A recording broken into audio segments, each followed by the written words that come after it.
Ya, oke Mbak Mas, sudah kelihatan di layar? Sudah Ibu. Ya, terima kasih.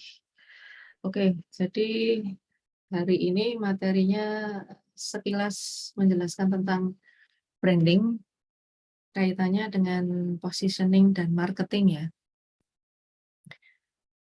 Materi ini berguna untuk mata kuliah kewirausahaan, tapi nanti juga berguna untuk Mbak Mas di semester-semester yang akan datang, karena ada beberapa mata kuliah yang terkait dengan pembahasan hari ini. Ada mata kuliah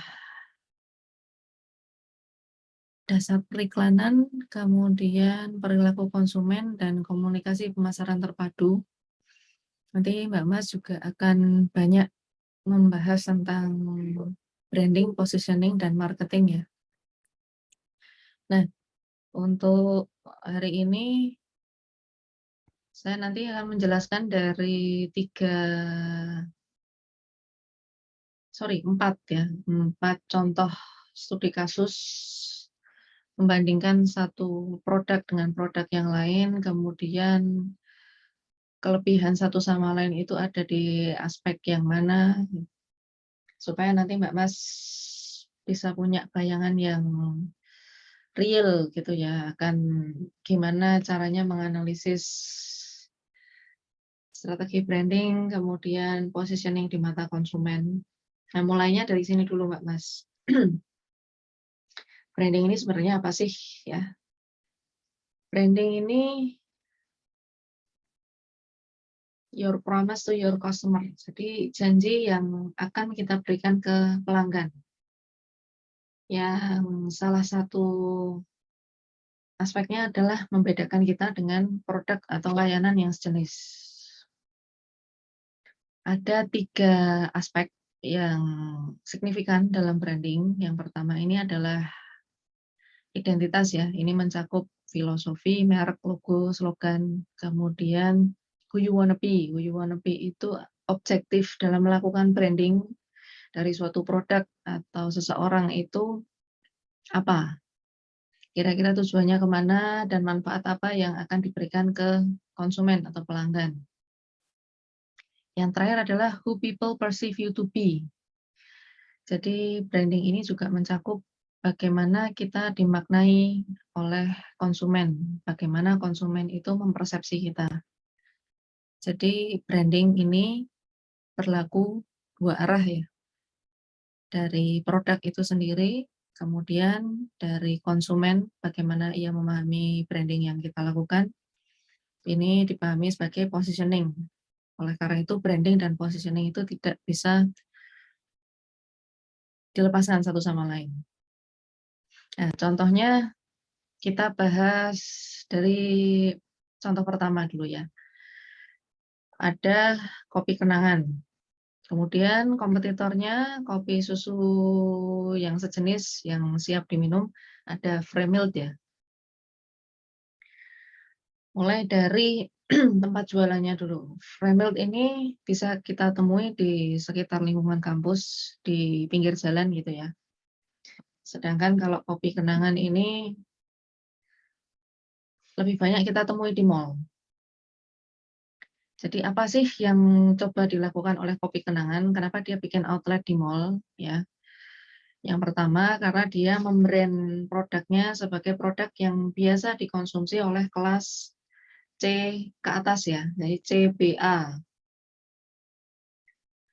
dengan harga yang lebih bersahabat dibandingkan kopi yang logonya pakai warna hijau gitu ya. Nah, nilai-nilai apa saja yang bisa didapat pada saat kita mengkonsumsi kopi kenangan, selain rasanya yang enak ya, bisa juga karena status atau prestis. Karena untuk beli kopi kenangan itu kita harus ke mall dulu, baru bisa menikmati kopinya. Tidak seperti kalau kita beli Fremilled ya. Fremilled ini jualannya dia di tempat-tempat yang terjangkau di sekitar tempat tinggal kita. Harganya juga lebih ekonomis.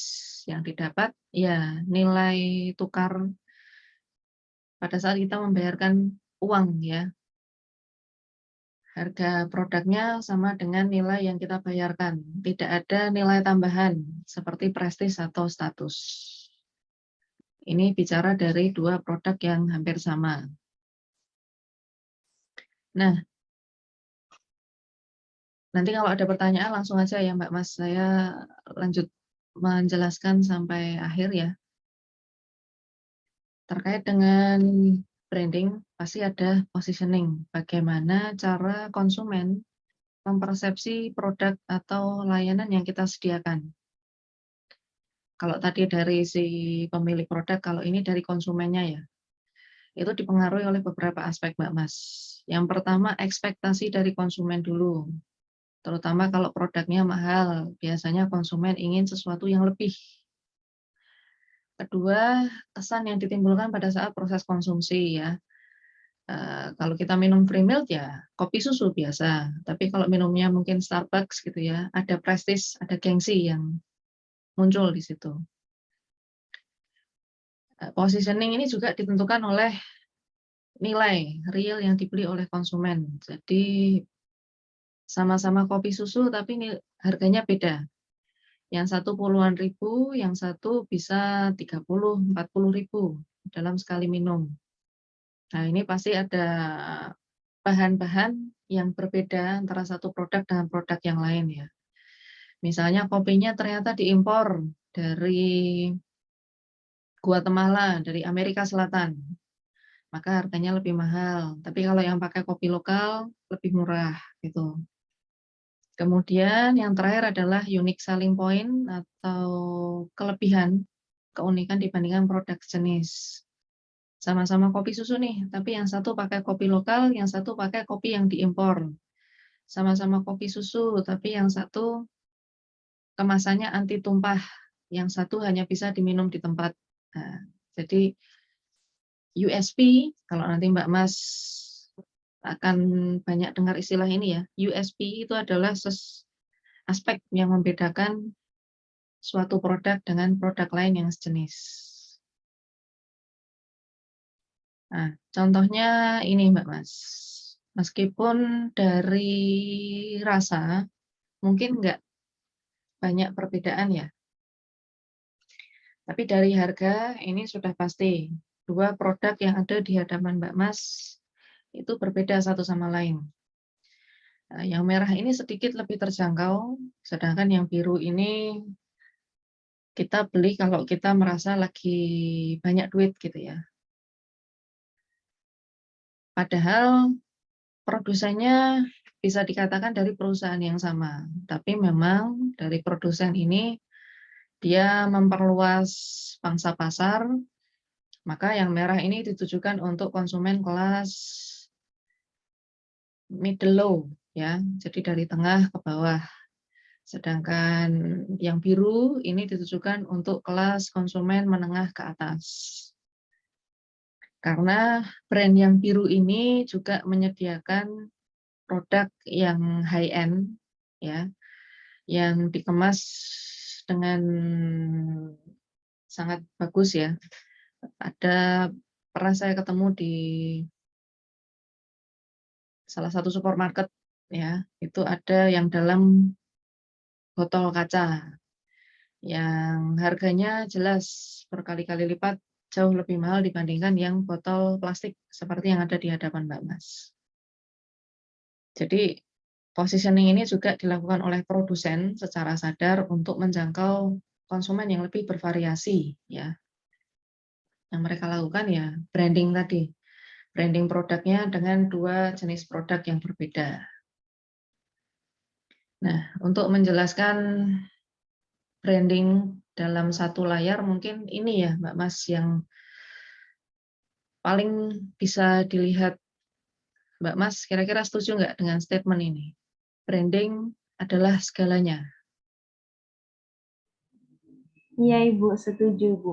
Oke, Itu bisa setuju. mempengaruhi harga Ibu. Mempengaruhi harga. Oke, apalagi Mbak Mas kira-kira? Ya, Bikin menarik, Bu. bikin lebih menarik. Oke, apalagi? Persepsi orang berbeda Ibu. Kualitasnya, Bu. Tentang berbeda dengan ada logonya sama yang nggak ada logonya. Oke, persepsi orang berbeda. Kemudian apalagi Mbak Mas? Tadi kayaknya ada yang mau menyampaikan.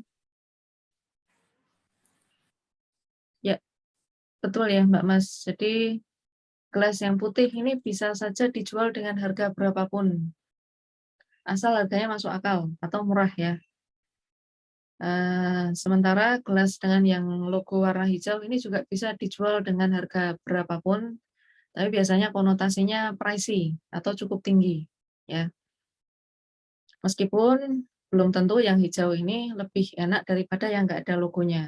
Nah, tapi memang ya inilah yang dilakukan oleh produsen, sama yang kita lakukan sehari-hari. Mbak Mas mungkin secara disadari atau tidak itu juga melakukan branding untuk diri sendiri ya. Pas lagi diajak ngobrol orang tua, pas lagi diajak ngobrol dosen, pas lagi diajak ngobrol temannya sendiri ya, pasti Mbak Mas melakukan respon dengan cara yang berbeda-beda. Ya itu bagian dari branding, personal branding juga sih Mbak Mas. Jadi tidak ada salahnya sih. Bahkan ini bisa diteliti ya. Kalau Mbak Mas nanti mulai nulis skripsi bisa meneliti tentang branding, mulai dari branding lewat media sosial atau branding diri sendiri, personal branding bisa diteliti untuk jadi topik skripsi. Nah, ini ada brand strategi ya. Gimana caranya produsen itu menyampaikan produknya kepada konsumen berdasarkan 5 aspek yang ada di hadapan Mbak Mas. Yang pertama adalah pelayanan dengan karakter khusus ya. Yang kedua USP tadi, kelebihan dibandingkan produk jenis. Yang ketiga price. Yang keempat manfaat produk. Yang kelima adalah kesan yang ditimbulkan pada saat kita melakukan konsumsi. Supaya lebih jelas kita masuk ke studi kasus ya. Ada 4 studi kasus di sini, kebetulan semuanya adalah warung kopi ya. Mulai dari yang lokal sampai yang dari luar ya. Yang pertama ini ada di level paling bawah karena harganya yang paling bersahabat. Beberapa waktu lalu ada warung abnormal Mbak Mas, warung Indomie kekinian ya. Tapi saya rasa sekarang sudah tidak sebanyak dulu outletnya.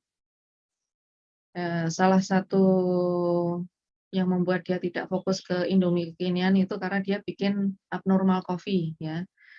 Jadi memang khusus untuk mengolah biji kopi supaya siap dipasarkan dan siap diminum pembelinya. Slogan yang dia pakai adalah The Best Indonesian Coffee.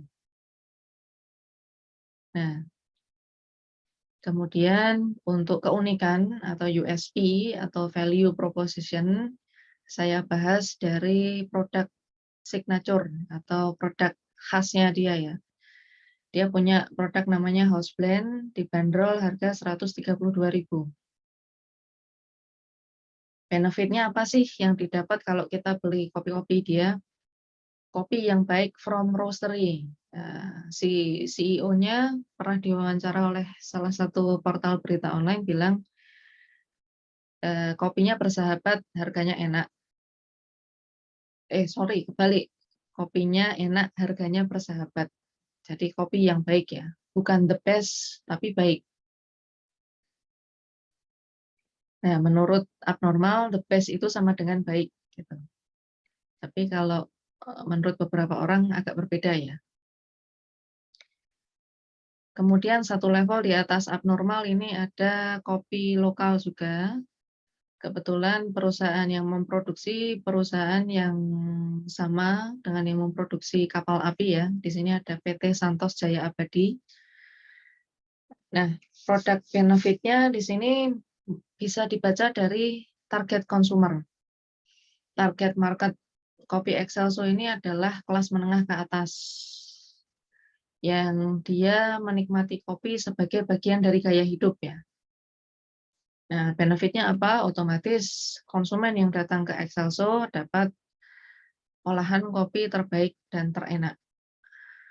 Nah, objektif si pemilik brand atau tujuan si pemilik brand pada waktu itu buat Excelso adalah untuk menghapus image bahwa kopi itu diolah dicampur dengan biji-biji palawija yang lain.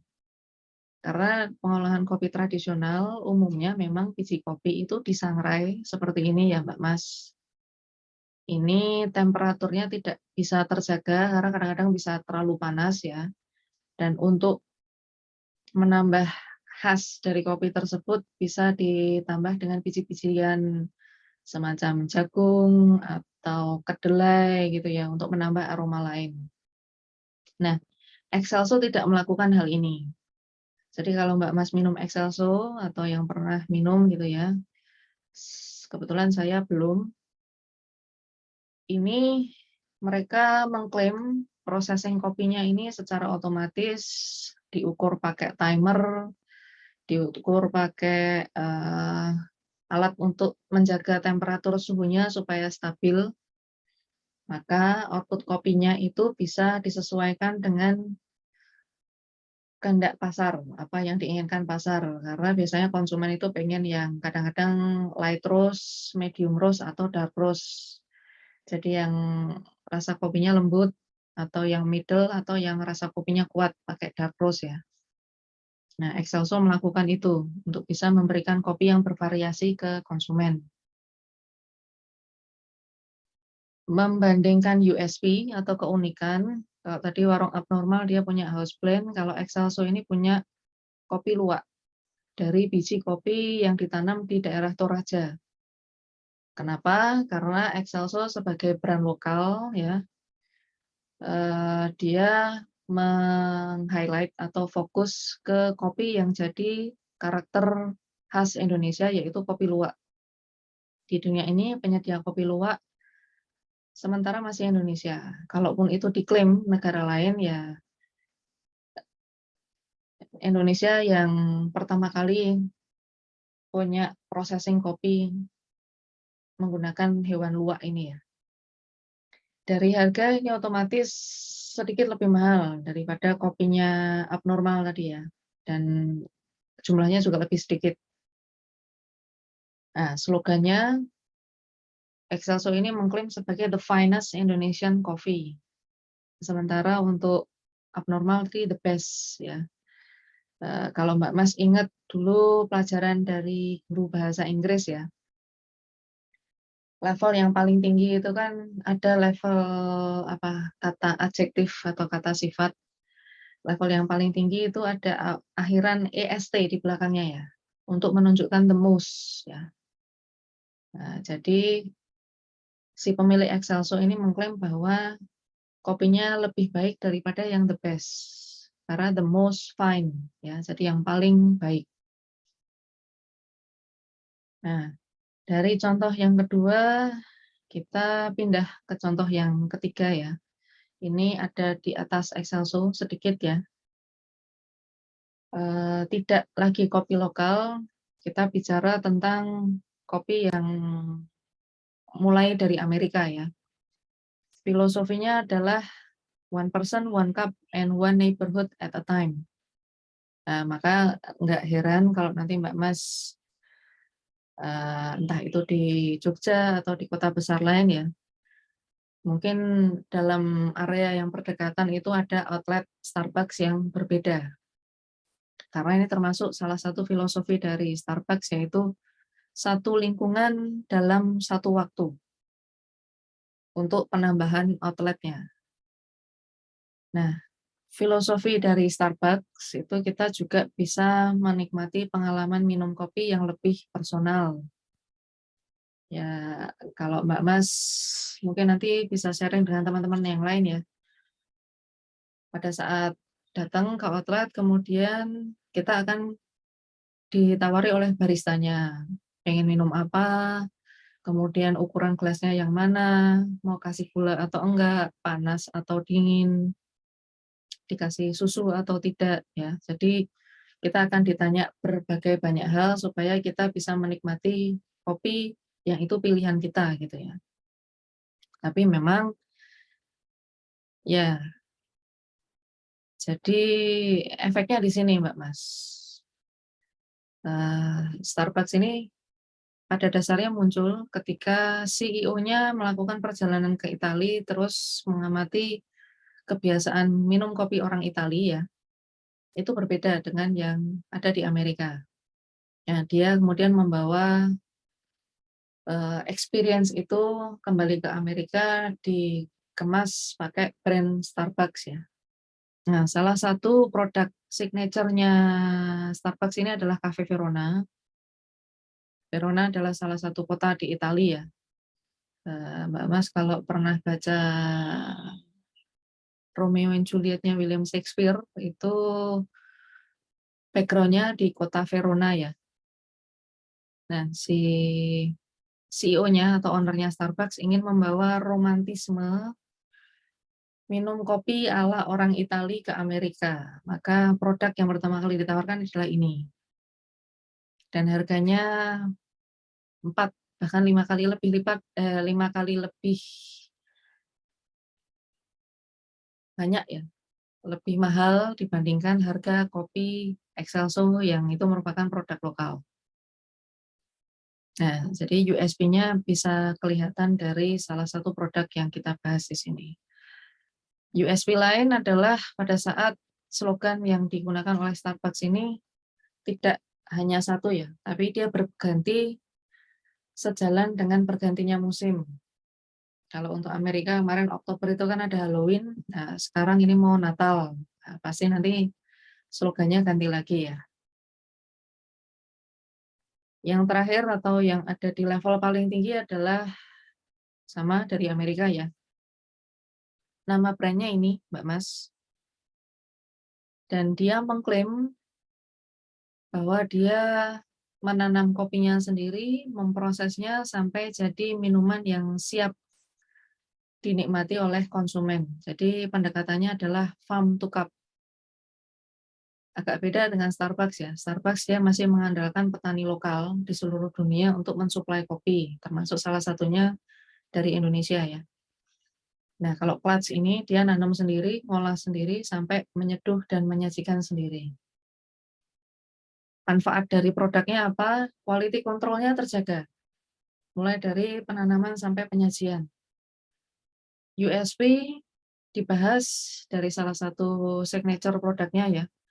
Namanya Elida Geisha Natural 1029. Ini kopinya kopi Panama dari Amerika Tengah. Pernah memenangkan World Record Coffee sebagai kopi terbaik. Di Amerika dibanderol harga 100 US dollar, sementara kalau dikurskan ke Indonesia kurang lebih ya 1,5 juta. Nah,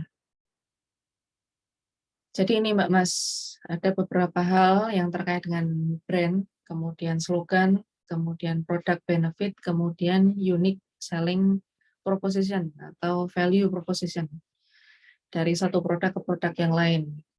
Mulai dari yang harganya paling terjangkau, cukup terjangkau, di tengah-tengah, kemudian yang paling mahal ya.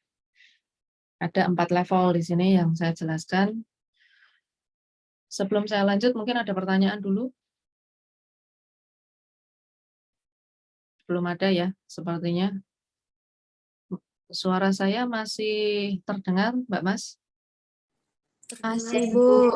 Oh, ya, kalau belum ada pertanyaan, saya lanjut dari perspektif brand-brand tersebut menjalankan strategi marketing lewat promosi yang biasa mereka lakukan ya. Ada 2 materi iklan di sini, yang satu dari Starbucks, yang satu dari Excelso. Yang dari Starbucks, dia mengeluarkan produk khusus untuk apa? Untuk campaign awareness, kesadaran kesehatan against untuk bahwa ada bahaya kanker serviks atau leher rahim dan kanker payudara. Nah, kanker ini umumnya menyerang wanita ya, makanya target marketnya adalah perempuan usia produktif. Karena yang sebagian besar pasien dari kanker tersebut adalah perempuan. Kemudian Starbucks meluncurkan produk yang identik sama warna pink ya. Di sini dia kasih slogan kampanyenya adalah Love Pink, di mana sebagian penjualan dari produknya akan didonasikan untuk tadi awareness terhadap penyakit kanker. Objektif yang pertama untuk kampanye anti kanker. Nah, objektif yang kedua ya tidak lain tidak bukan untuk meningkatkan penjualan. Nah, makanya di sini di caption, di kontennya fokus ke caption harga spesial untuk 2 jenis produk ya. Syarat dan ketentuan berlaku. Ya, saya rasa hanya berlaku untuk minuman-minuman yang ada di depan di layar Mbak Mas ya, yang identik sama warna pink. Nah, ini adalah salah satu strategi pemasaran menggunakan promosi harga spesial untuk event yang spesial. Mirip dengan yang dipakai Excelso ini juga ya. Ini adalah harga spesial untuk event yang sebenarnya kita alami tiap hari ya. Namanya I Love Monday Campaign. Nah, ini sebenarnya untuk mendrive atau mengajak peminum kopi itu datang ke kafenya Excelso pada hari Senin supaya mereka bisa dapat harga spesial. Jadi orang yang datang ke Excelso bisa beli kopi seharga 25.000. Nah, biasanya yang datang ke Excelso ini adalah eksekutif, orang-orang yang mau ngobrol tentang bisnis ya. Nah, maka dari itu dengan campaign ini Excelso berusaha menjangkau konsumen yang sebenarnya di luar target marketnya dia ya, yaitu konsumen seusia Mbak Mas, fresh graduate, jadi orang yang barusan lulus terus barusan kerja gitu ya, supaya mau datang ke Excelso dan beli kopi mereka dengan harga spesial. Nah, kontennya sama dengan konten dari iklan Starbucks tadi ya, harga spesial untuk event yang sebenarnya Monday itu ya biasa ya, I love Monday, tapi untuk membuat Monday lebih spesial. Nah, itu Mbak Mas.